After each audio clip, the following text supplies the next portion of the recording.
Hello friends, and welcome back to another tutorial video from Simply Biologic. And in this video we are going to discuss about the structure and the functions of the centriole and centrosome. There is a difference between the centriole and centrosome. The whole concept we'll discuss about in this video.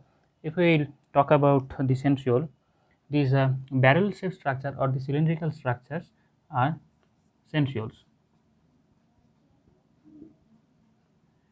This is a single centriole and this one is another, and the surrounding space of the centriole is known as pericentriolar space, or sometimes can be called as pericentriolar material.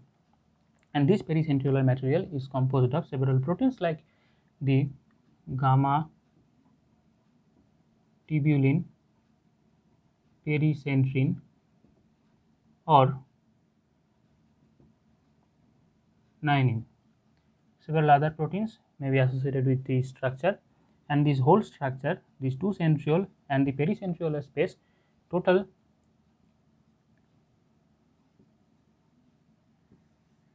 structure is known as centrosome. The pericentriolar space is different from the cytosolic material, in the sense that the pericentriolar material is denser than the cytosolic material, and nothing dissimilar in these two as such. And if we look at the structure of the centriole is made up of a protein subunit called as tubulin, and this tubulin subunit associate with each other to form the microtubular complex, and this microtubular complex is composed with each other to form the whole lot of centriole. The centriole may look like this: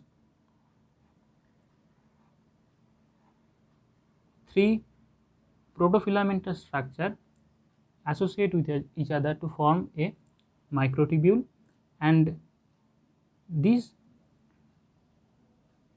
and similar 9 microtubule associate to form a single centriole.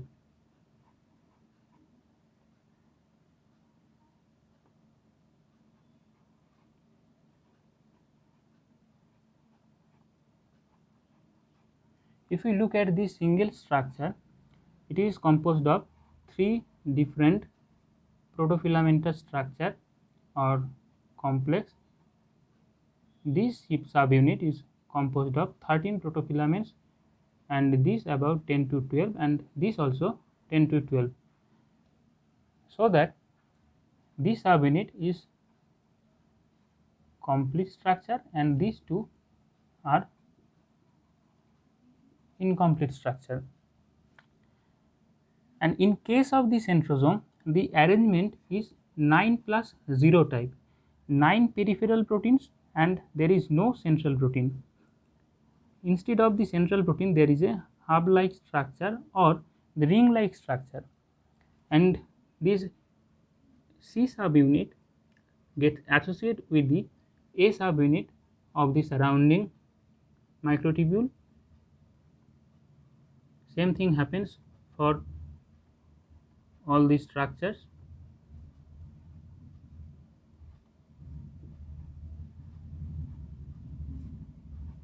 and from the hub these radiates, and for this reason this structure is known as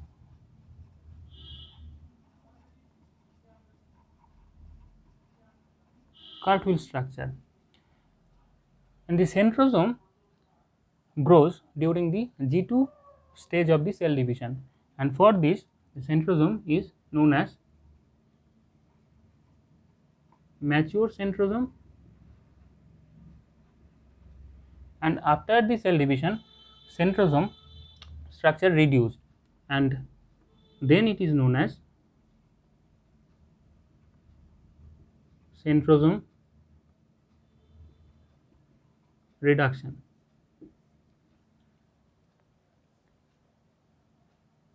And these two centriole made up an angle of 90 degree.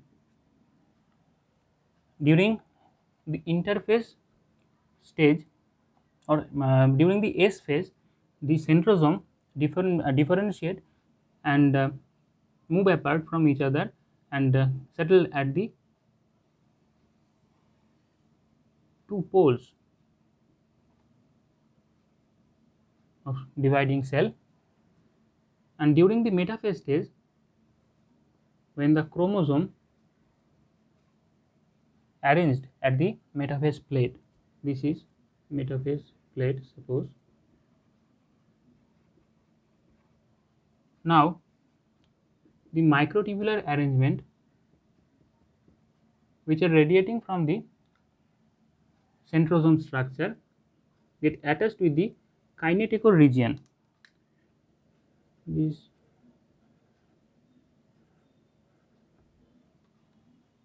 kinetochore region. Now the sister chromatids gets apart from each other towards the poles of the cell, and during the anaphase stage, sister chromatids get separated from each other and move towards the pole, and at the telophase phase cell division takes place and two daughter cells are formed. In this way the cell division takes place and whole lot of thing happens due to the help of the microtubules which are formed from this centrosome structure. Microtubules which grows from the centrosome can be called as polar because there is a minus end and there is a plus end.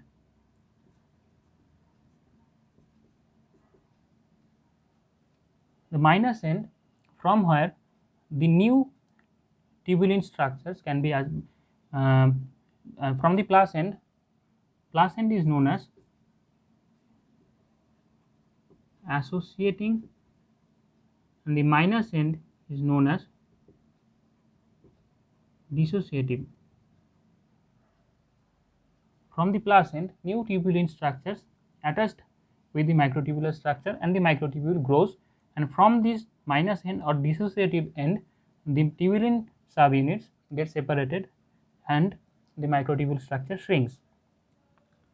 This is how cell division happens with the help of the microtubules, and the microtubular structures can be formed due to the presence of the centriolar structure. And during the cell division, several other motor proteins such as the kinesin and dynein helps to pull these two sister chromatids apart from each other. These are motor proteins. So we can see that the centrioles, two centrioles which are perpendicular to each other with the pericentriolar space forms the centrosome, and the centrosome is the repository or the factory for the formation of the microtubular structures. Microtubular structures on the other hand is responsible for the separation of the two sister chromatids during the cell division or during the metaphase stage, when the sister chromatids or the chromosome get established at the metaphase plate. These motor proteins get associated with the kinetochore region of the chromosome, and then the microtubular motor proteins helps in the association of these two chromatid two sister chromatids from apart from each other, and in this way cell division takes place. And in case of the cilia and flagella, this 9 plus 0 arrangement is 9 plus 2, 9 peripheral proteins and 2 central proteins, and in this in the case of the centrosome, this is a triplet structure of peripheral proteins. In case of the cilia and flagella, the peripheral protein is made up of 2 subunits or duplet structures. So if we like the video, please hit the like button, and if we have any doubt, please feel free to ask me. My WhatsApp number and email ID is provided with the video link. Feel free to contact me. Thank you.